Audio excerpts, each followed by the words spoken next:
Минималната плата ги извади на повидок максималните желби за фотелијата во Сојузот на синдикати на Македонија. Поранешниот председател Живко Митревски денеска повтори дека сака да биде председател на синдикалците, но и дека сегашниот е нелегитимен. Прашан дали смета дека 24.000 денари се доволни во целата синдикална борба за повисоки плати, Митревски рече дека има други модели, но не кажа за какви модели станува збор, но рече дека тој е легитимен представник. Ќе зборуваме за многу повисока плата која ќе ја договориме заедно со работодавачите. Бидејќи Борете се согласуваме со предлогот од 500 евра, ако се согласуваат, апсолутно нема проблем.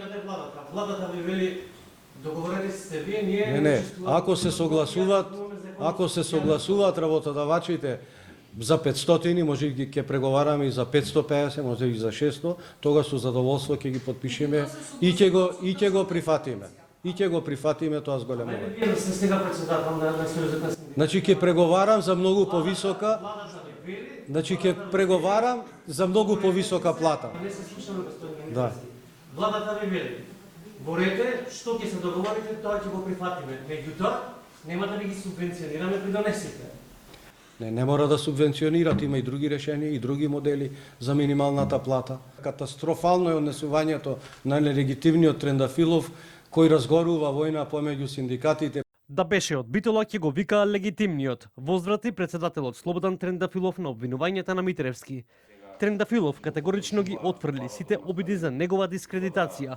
Потенцираше дека Митревски единствено што го интересира е да ги исполни барањата на партијата која ја застапува, но не и барањата на работниците за достоинствен живот. Не слушнав дека кажал нешто за платите на работниците, не слушнав дека кажал нешто за работниците, не слушнав дека кажал дека нешто ќе направи за подобрување на животниот стандард, туку слушнав само фотелјата. Минатиот пат му симнавме фотелјата, нека даде адреса за да му ја испратиме.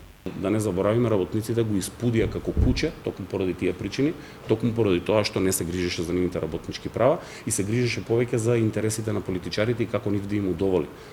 Веројатно тоа е негов интерес, може да кажува и што сака и да прави што сака. Сојуз на синдикатите на Македонија последен пат ќе коментира било какви активности поврзани со овој човек кој е гробарот на работничкото движење и кој е гробарот на работничките права во Македонија.